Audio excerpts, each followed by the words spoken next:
ঘিলামৰা আৰক্ষীয়ে ৩ মাহে নোহোৱা কাম বীৰলাচি থানাৰ সৈনিকে ৩ দিনত সমাপ্ত কৰি দিয়ে। মানিকচুটিয়া ঘিলামৰা অঞ্চলৰ ৰাইডংগিয়া নিবাসী সমজিলা ঢকুৱাখানা জিলা লখিমপুৰৰ মানিকচুটিয়াৰ নিজা নামত থকা পঞ্জীয়ন নং AS07 Z2235 মহিন্দ্ৰা কোম্পানীৰ বলেৰো নিও গাড়ীখনৰ বিশেষ কিছু অসুবিধা হোৱাত সুৱাৰিয়া গাঁও মাছখোৱা থানা ধেমাজি জিলা লখিমপুৰৰ পল্লৱ বুঢ়াগোহাঁইক আইনমতে চুক্তিবদ্ধ কৰি গাড়ীখন চলাবলৈ দিয়ে আৰু গাড়ীখনৰ বাবদ লোৱা ঋণ পৰিশোধ কৰাৰ চুক্তি কৰে। কিন্তু আজি ৩ মাহে নাই কোনো ইনষ্টলমেণ্ট, নাই কোনো গাড়ী। লখিমপুৰৰ পল্লৱ বুঢ়াগোহাঁই গাড়ীসহ নিৰুদ্দেশ হৈ আছিল গাড়ীখন। এই সংক্ৰান্তত ঘিলামৰা আৰক্ষী চকীত এখন এজাহাৰ দিয়া হয় যদিও আৰক্ষীয়ে ৩ মাহে কোনো সুসূত্ৰ উলিয়াব নোৱাৰিলে। হেৰুৱা গাড়ীখনৰ মালিক মানিকচুটিয়াৰ মতে ঘিলামৰা আৰক্ষীয়ে সঠিক তদন্ত নকৰাত চিন্তিত হৈ পৰে। অৱশেষত ধেমাজি জিলাৰ বীৰলাচি থানাৰ সন্মুখত সকলো কথা বিতংভাৱে জনোৱাত বীৰলাচি থানা, অসম ধেমাজি আৰু ডিব্ৰুগড় সদৰ সমিতিৰ বীৰলাচি থানাৰ সৈনিকৰ দলে যুটীয়া অভিযান আৰম্ভ কৰি অৱশেষত গাড়ীৰ সন্ধান উলিয়াবলৈ সক্ষম হয় ডিব্ৰুগড়ত।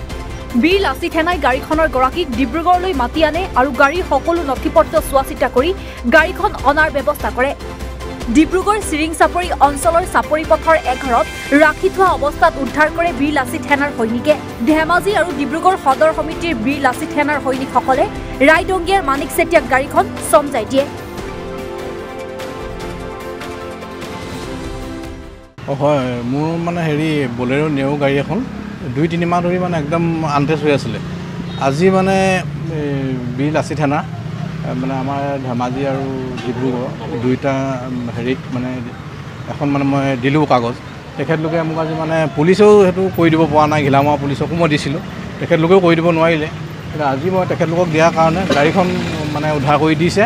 মই এতিয়া গাড়ীখন মানে পাইছোঁ আৰু মানে দেখি আছোঁ আৰু মানে গাড়ীখন। এইখন মানে ধৰি লওক একেবাৰে খবৰ নোহোৱা মানে 3 মাহ হৈ গ'ল। 3 মাহৰ পিছত পাইছোঁ। প্ৰশাসনক জনাইছিলোঁ ধৰি লওক এমাহমান হৈছে আৰু, এমাহ 27 দিন এনেকুৱাই হৈছে আৰু।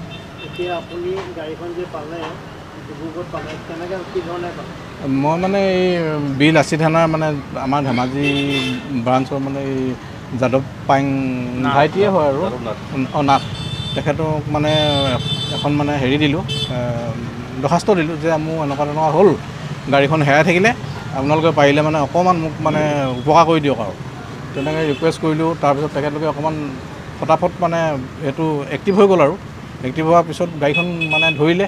আজি ডিব্ৰুগড়ত ধৰিছে আহি পেলাই। এতিয়া আমি মানে ডিব্ৰুগড় এইটো থানা কয় আমোলাপতি আউটপোষ্টত মানে আমি আছোঁহি। মানে এতিয়া গাড়ীখন আছে আৰু পাইছোঁ এতিয়া। তাকে মানে থানাত কি কথা পাতে মেলে তেখেতলোকে অকণমান সহায় কৰি ৰখি আছে কষ্ট কৰি পেলাই। তাকে মানে মই বহুত ধন্যবাদ দিছোঁ তাৰমানে তেখেতলোকক। মই মানে এতিয়া গাড়ীখন মানে কি চিৰিং চাপৰি বুলি কোৱা এই ৰাস্তাটো তাত মানে উদ্ধাৰ হৈছে গাড়ীখন। আৰু মই যিজন পল্লৱ বুঢ়াগোহাঁই বুলি কয় সেই মানুহজনকহে দিছিলোঁ মানে গাড়ীখন। কিন্তু এতিয়া দেখিছোঁ যে 3 হেণ্ডমান বিক্ৰী কৰি পঠিয়াই দিলে গাড়ীখন।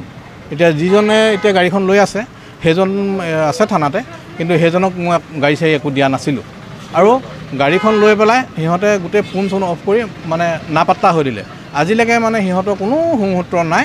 আৰু তেখেতলোকে বহুত মানে সহায় কৰিছে বুলি ক'ব লাগিব মানে। আৰু মই মানে বহুত ধন্যবাদ দিছোঁ তাৰমানে।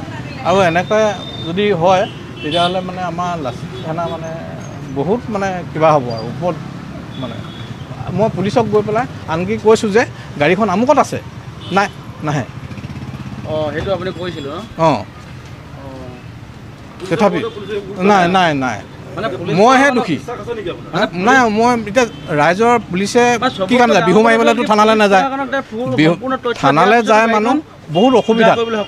তেখেতলোকে সহায়হে কৰিব লাগে, কিন্তু নাই।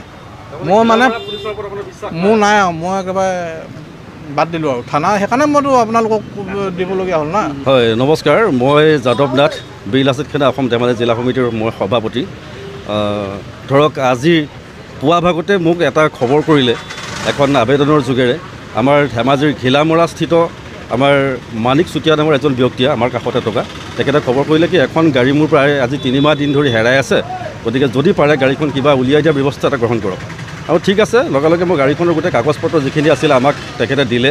দিয়াৰ পিছতে গাড়ীখনৰ আমি অকণমান লোকেশ্যন চাব ধৰিলোঁ। গাড়ীখন আমি লোকেশ্যনটো গম পালোঁ যে ডিব্ৰুগড় নগৰৰ মাজত আছে। গতিকে লগালগ মই আমাৰ ডিব্ৰুগড় বিল লাচিত সেনা অসম ডিব্ৰুগড় নগৰ সমিতি সকলোকে মই খবৰ কৰিলোঁ, বিশেষকৈ খবৰ কৰিলোঁ সভাপতি আমাৰ শিৱ দত্তক, আমাৰ ৱাজবিলক খবৰ কৰিলোঁ। আৰু তেখেতলোকে যিটো তৎপৰতাৰে গাড়ীখন খুব কম সময়ৰ ভিতৰতে উদ্ধাৰ কৰি দিয়া এটা পৰিকল্পনা তেখেতলোকে ৰচিলে।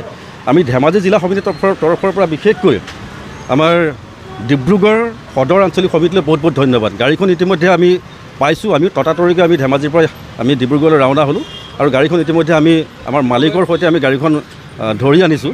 বৰ্তমান এতিয়া আমাৰ আমোলাপট্টি থানাত গাড়ীখন আমি চঞ্জাই দিছোঁ। তেখেতসকলে নিশ্চয় বিচাৰ বিবেচনা কৰি আমাৰ সঠিক মালিকক গাড়ীখন চঞ্জাই দিব। কিন্তু এইখিনিতে এটা কথা কওঁ, তেখেতে মালিকে কিছু সময় আগতে কৈ গৈছে কথাষাৰ এনেকুৱা ধৰণৰ, ধৰক যিটো কাম পুলিচ প্ৰশাসনে কৰিব নোৱাৰিলে, আজি 27-28 দিন হৈ গ'ল, প্ৰায় এটা মাহ হৈ গ'ল। তেখেতে আমাৰ ঘিলামৰা প্ৰশাসনক জনাইছিলে, তেখেতৰ যিখন এপ্লিকেশ্যন আছিলে দৰখাস্তখন আমাক টুকপিয়ে দেখুৱাইছে।